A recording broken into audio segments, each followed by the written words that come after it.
My name is Rob Mulcahy. I oversee the long-term athlete development for Clare GAA from under 14 right up to under 20. We have been utilising and collecting growth and maturation data on our players for the last 2 years. Initially, to get an idea around what the kind of distribution of early, late and on-time developers was in the system and how best we could provide a program that was developmentally appropriate for those players. Then last year, we started to experiment with BioBanding in our under 14 and under 15 groups. We got the projected height of all the players and we started grouping them in different aspects of the training. So in some games, some contact situations and some isolated skills. And we got great returns from it. We did it for a period of time throughout the year and the coaches could really see the potential benefit of this concept. When putting the programme together for 14s, 15s, 16s at the start of the year, we have to be very mindful that long-term player development is one of our main goals. And we have a duty of care to grow our games, to retain our players and to try and maximise them to their potential. What we found by BioBanding the players is that by grouping them together, we're fair to the early developers, the late developers, but also the guys in the middle. For the late developers, it's not as attritional as it was. They're able to play the game without the serious challenges, without the serious hits, and it's a far more enjoyable experience for them. Same is the case for the early developers. So the early developers now, they do have an advantage still because of their size, but they're coming up against players of similar size and similar weight. And now they really have to rely on their skill and their athleticism to get another advantage, because they're going to lose their physical advantage as time goes by. We're getting a group of 13-year-old boys in, and really the first time it's going to matter how they perform in the county jersey is going to be 17 or afterwards anyway. So those formative years in the development squads were really vital. So it's been very important that we had a very definite programme which focused on a number of really important areas. Okay, so you have the athletic development part of it, you have the skill development part, you have the game awareness part and the opportunities to play games and the challenges that the games possess. But you also have the huge changes that are going on in their bodies as they're growing, and the boys need constant care and attention, especially with things like our skill development, because even something like striking, that changes all the time for the boy as he's getting bigger, as his body changes, as his limbs start to grow, and as he suffers with coordination. We had to develop our programme, and then after that we had to get buy-in from the parents, the players, and most importantly of all from the coaches. It's about being split up into people your equal height and your equal weight to you. Yeah, I think it's like when you're with people around your same height and around your same weight, so you're not like tackling someone 3 times smaller than you, so it's a bit fairer on the smaller people and the bigger people. I think it's good that people your size and weight can come against people who are around the same as you, so you're not going to have someone like who's really tall and massive against a really small guy who's like slim. So like if you're on a guy around your size, I think it's more fair and it gives more people a chance. What I like about BioBanding is that you have a lot of lads the same height as you, and then you can work on your touch and all that. This is kind of my first exposure to BioBanding. It's kind of taking chronological age out of the situation and maybe grouping lads more on their percentage of their adult growth at the moment. I have a BioBanded pod myself to look after a group of 10 guys. No one really had an in-depth understanding in this a couple of years ago, and we're all learning from it. But we all would have thought of mismatches that happen at this age. And you'd say that you'd never put an 11-year-old out marking a 17-year-old, because that would be illogical and that wouldn't make sense. But in reality, that's what can happen at under 14 with the biological and chronological age being different, plus or minus 2 or 3 years. So first of all, it's about avoiding mismatches like that, which aren't good for either person. Secondly, it's about addressing skill deficiencies at that particular age. The more physically developed player is used to running in straight lines. They're used to dominating because they're playing against players that are smaller than them. When they're put with players of a physical stature, they have to develop their finer skills, their agility and movement-based skills. I'm aware that often bigger lads rely totally on their strength shove everybody else out of the way, able to get 4 or 5 goals in a match, and they think that they're the top of the world. In 3 or 4 years' time, your strength will not carry you through matches, and if you haven't the correct technique, if you don't work on what we're working on down, which is often harder for them because their bodies are bigger and more awkward, and it takes them longer to actually perfect the skills.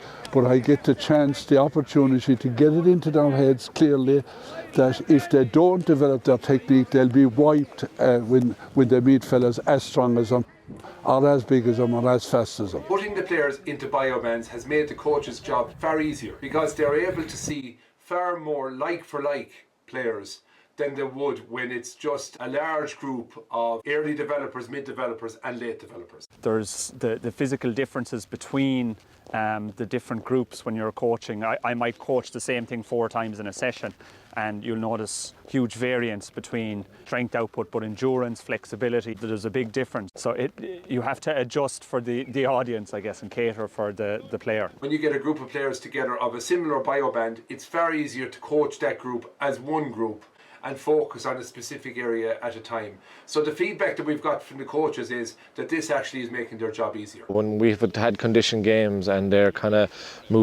they're working themselves in their biobanded group, a guy that might have only touched the ball 2 or 3 times and he might be getting pushed off it in a ruck, he might be on 6 or 7 possessions now, and now I can see maybe where he needs to work on something, on a strike or on a technical side of the thing, whereas I wouldn't have known that about him because he mightn't have been getting on the ball in another condition game. A huge advantage is maybe to the players is that they're exposed to just their own maybe size at the moment, and that they can express themselves amongst the players of their same size, that they're not getting bogged down with guys that are too big or too strong. Likewise, the smaller underdeveloped player at the time, they may struggle with being physical in the game. They may get used to feeding off breaks and not developing their aerial skills.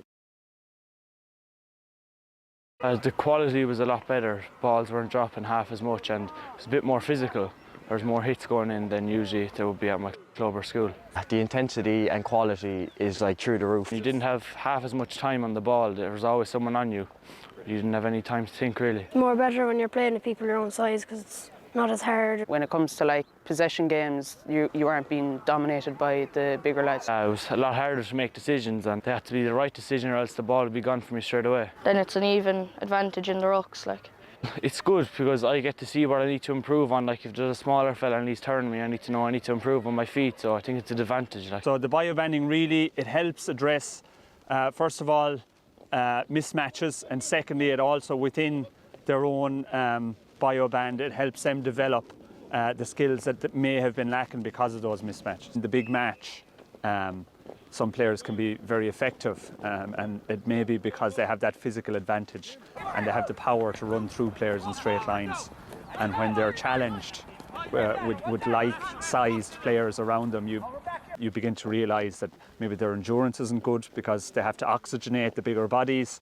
Their flexibility isn't good because bone grows quicker than muscle, and maybe they're not as agile as they need to be because they're so used to, you get good at what you're conditioned to do. And I think biobanding, the big strength in it is that it helps condition players to things that they're not maybe so used to doing. The forward line, full forward line, corner forward, full forward, around there. What were you playing there this morning? I was playing corner back, full back and full forward. So you were on the other side of the field today? Yeah. How'd you find that? That's good. The one thing I would think is maybe a slight disadvantage is the fact that this is probably only done in Clare GAA at the moment. So from there, the next step for us was to reach out to other counties and see, was it possible of getting an inter-county biobanded game across different groupings. Contacting Limerick, because we knew they were in a similar position to us. They had their data collected and they were looking to implement it as well. We found between both squads, ourselves and Limerick, that the groups that made the most sense, just based off player numbers, was a group between 85 and 90. So that's the lesser developed guys, the lesser mature guys. And then we had another group from 94% up. And it was a fantastic endeavour. Really, really exciting to see the coaches' perceptions of it and how the players' experiences of the game differ to their traditional experiences in games. First of all, when we discussed it with the parents online, there was very good buy-in and understanding to the reasoning behind it once we explained it. So that bit was easy for a start because the parents bought it, the players understood it. Two stark differences in the two games. You could see a more fluid, more skillful, open first game.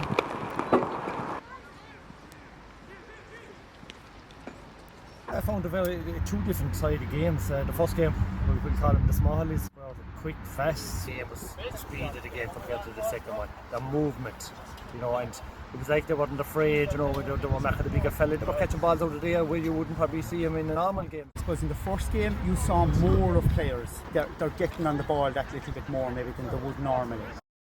And the second game then was a lot less fluid. You could see they were technically inferior to the first game. While being physically bigger and trying to dominate the game a little bit more, it made for probably a less skillful game and a less fluid game. They would be way more challenged physically because they couldn't just find a smaller guy to run over.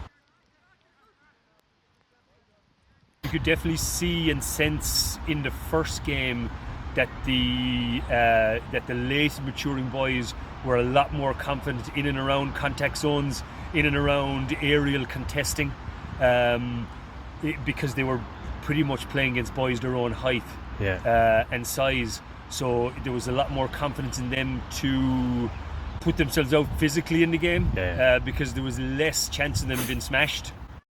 Those players there that I hadn't really particularly seen play like that before, more physical, and they kind of matched you for the physicality, and it wasn't like that with club ball during last year.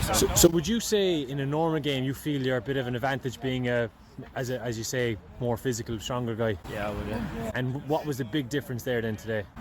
They were all the same size as me. And where did that happen? Was it in high ball on the ground? What did you notice different about the game? Carrying the ball into contact was way different. They're all as big and as tough and as fast as us. So VIP one of the biggest, but for here there's fellas twice the size of me.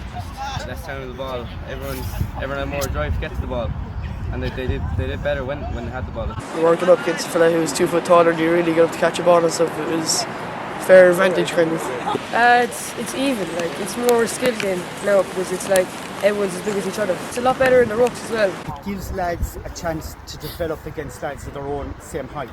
The early maturing boys, the technical deficiencies that they have been highlighted greatly in that second game. So it's a perfect opportunity for those boys to have to work on the technical aspects of the game that they're not as proficient at and have been solely relying on their physical capacity to get them out of situations.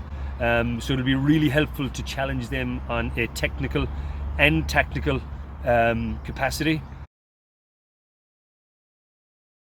I'd say we want to take an awful lot away from this now when we look back at it. So the next step is hopefully to continue these games with other counties, and see can we can have a very standardized structure about playing these games and maybe a bit more guidelines around it. I think there's a huge area of growth here, potentially in the GAA. Some fantastic research already being conducted by Fun Fitzgerald out of MTU and UL, but it's definitely a component that we've seen huge benefits in implementing at the right time, in the right situations.